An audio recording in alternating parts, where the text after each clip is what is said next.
Hello everybody and welcome to Forever Rugby on Forever Sports. For today's European Champions Cup final, 5 things learned. Lots of takeaways on the back of the weekend, lots of drama happening. Talks about referees being attacked afterwards, about incidents in the tunnel, about refereeing decisions afterwards. As usual, we're talking about the official of the match, which is unfortunate because it's one of the best finals you'll ever watch. And one of the all-time great finals, and we should be celebrating that and not talking about referees and stuff. But anyway, today we're going to be talking about a couple of sort of things that I sort of picked up, and sort of on the back of a couple of days of reflection, looking at the final, look at some of the players, some of the performances, some of the situations, and how much we can read into the performances and how much we can't read into the performances. Now, as always, this is just my opinion. These are my sort of takeaways. I want to know what yours are down in the comments below. Let me know if you agree, whether you disagree, or where you're sort of sitting with regards to the whole thing, because yeah, it's interesting to sort of see what people are taking away from a back-to-back titles for La Rochelle.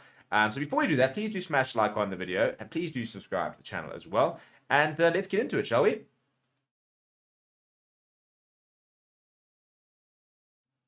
Right, so Ronan Nagara was very sort of quickly to sort of say, that they weren't respected necessarily and considered the sort of small team, and that's about to change. I don't think. Well, I mean, I think he's right. It's about to change. I don't think you can look at La Rochelle and think about them as a small team anymore. At the end of the day, they're currently second in top 14. Could very well do the double so far. They've now won the Champions Cup 2 years in a row, and they're runners up before then. So they've been in the last 3 finals and won the last 2. They're runners up in the top 14 in 2020, 2021. And the runners up in the Challenge Cup back in 2019. So I don't think we can look at them and consider them a small side, for example. They're European giants at the end of the day these days, really. You go and win 2 Champions Cups and you put yourself within the elite. You really do. You look at some of the most successful teams, like a Leinster, for example. They've only won it 4 times, and they're considered one of the most successful times ever. So it's an interesting concept of what sort of makes you a European giant, for example, because at the moment they are tied with Munster, Wasps, and Leicester for having won it twice. And if they were to win a third one, for example, they'll put themselves in the midst of Saracens and Toulon, and then Leinster fourth to lose 5. So they are currently sitting within the top 10 most successful teams ever in Europe. So you've got to look at them and now and consider them the fact that they are a European giant, for example. Now, yes, they're not that many teams that have won the competition. I think there are 1, 2, 3, 4, 5, 6, 7, 8, 9, 10, 11, 12, 13 teams have won the competition. But they're, sort of very quickly becoming one of the top performing sides in this competition. So, yeah, I mean, it's an interesting sort of concept, isn't it, that they are considered a small side. But I think this sort of last 4 or 5 years, they're putting themselves in as a really big team, and I don't know if we can sort of consider them a small team, especially in the fact that they've just gone back to back. Right, talking about individuals, Will Skelton had a phenomenal game, an absolutely phenomenal game, and I looked at the performance he had and cannot see how Australia don't use him and don't manage to use him. I mean, he's an 140 kg with over 2 meter tall lock. He's an absolute battering ram. Now, yes, everybody sort of said that he's not fit enough necessarily, that he doesn't suit the Rugby game plan. If you can get Will Skelton right, he will be absolutely monstrous in that World Cup. He was one of the key reasons that La Rochelle won that match on Saturday. And you sit there thinking, how does a player who is one of the top 2-3 performers in a European Cup final not a player that you can really use in a World Cup? The answer is it is a player you can use in the World Cup. So I don't know how you're going to get that right, but I think that'd be very silly to leave him behind.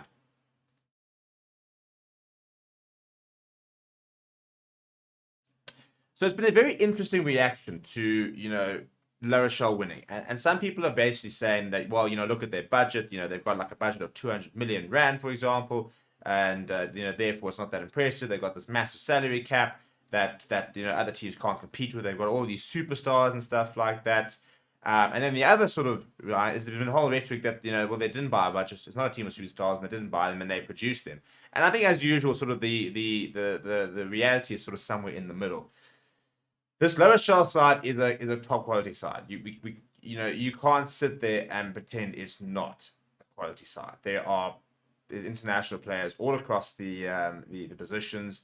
There's some really big. I mean, there's World Cup winners in the likes of a Kerbala, for example, who's won the World Cup. Jonathan Dante, one of the top centers in the world. You've got Bryce Doolan, who's an absolutely quality player. Teddy Thomas, for example. There's international quality listed across the side. Now, they didn't necessarily buy all of that, but for me, I think the biggest thing about them has been their retention. So they've built this phenomenal squad of players, but more to the point, they've built a lot of players to a specific game plan and a specific model, and they've gone and found players which suit the model. And I think the most important thing is that they've managed to keep them. Something like Gregory Aldred, who's been there since he was, since the beginning. They've kept him all these years. I mean, he's one of the top number 8s in the world, and he's a one club man at this stage. That is very important. For example, somebody like Antonio as well. One of their top players. They've managed to hold him on him. He's also only ever played for Rochelle. Played over almost 280 games with him.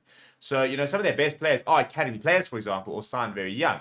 But it's the retention of players, and I don't think that what they're doing is unmatchable. I think that it provides quite a good template in terms of going out and recruiting a squad of players who might not necessarily be working at other places, and they're not even the best players. So, for example, you look at Raymond Roulet, and I think that's a perfect example of the type of player that La Rochelle are doing so well at finding a player. I mean, he was sitting around the Pro D2. He's sitting in second division. He's not the only player that's been picked up from the Pro D2, but he was sitting around in the second division, and Ronan O'Gara saw something in him and said, "I can get this guy. This guy can work for us." And he has been a revelation at La Rochelle. Scored I think two tries in the semi-final, for example. But that's not a big name signing. Yes, he's played 6 or 7 matches for South Africa. He's a Springbok, but he's currently in the second division. So I think that it provides an interesting sort of way of looking at how La Rochelle built the squad and a coaching staff and a style of play that has gone on to win them titles. And I don't think it's a formula that can't necessarily be emulated. So I think that a lot of unions and clubs should be watching them and going, we can probably do that actually, especially the way that they've sort of united the city behind them. They've created a really cool, atmosphere. Their attendance at home games is really good. They're building a very special club, and that's something that I think a lot of unions should be sort of learning a lot of lessons and trying to emulate.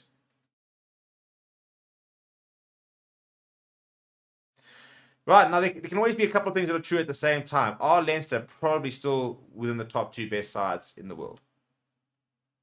Or in Europe, rather. In the world, you just start throwing, Crusaders and the Chiefs and stuff like that. Are they within the top 2 best sides in Europe? Did they deserve to be in the final? Are they genuinely the second best team in Europe? Yes. Could they arguably be the best team in Europe? Yes. I think on a different day, they win that game, and they're currently European champions. Because that is true, their season's a failure. They've now gone 2 seasons and missed out on 4 trophies. 4 trophies, which I think 3 of them probably were quite achievable. At least 2, maybe even 1, and they've got none. So it's difficult to say it's a failure and that they were dreadful, because they weren't. They're still an absolutely top quality side. But they took a couple of risks. They took a couple of gambles that didn't pay off. And they're now sitting 2 seasons deep in the last 2 seasons and without any trophies. And as a result, that is a failure, because with the squad they have, with the standards they themselves will set themselves, they expected to bring back silverware this season and last season, and they haven't. So it doesn't take away from what they've done. They've been phenomenal this season. They're still a top side. But at the end of the day, if you sit there going, is this a successful season? No, it's not. So it is a failure, which is sad, because the team has been so much fun to watch, but hasn't brought any silverware home, which is all that counts at the end of the day for those sort of top sides.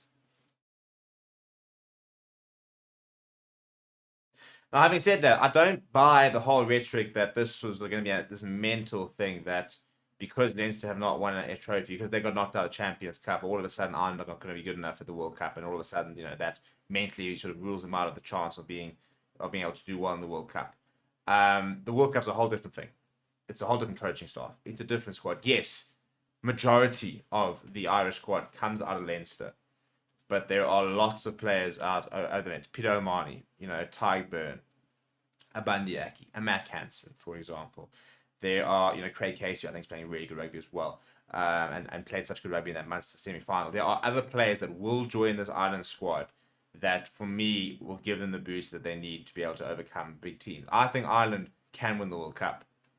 I think we can sit there going, oh, it's the mentality. I think there's a ruthlessness in them at the moment that does put them into contention with the World Cup. And I think that, if we start saying that because Leinster went out in the Champions Cup, that means that Ireland will not be competitive mentally, they're just not there. I think you're now writing them off with your own peril. I think that in many ways, I think it drives a bit of hunger because this is a golden generation of Irish players.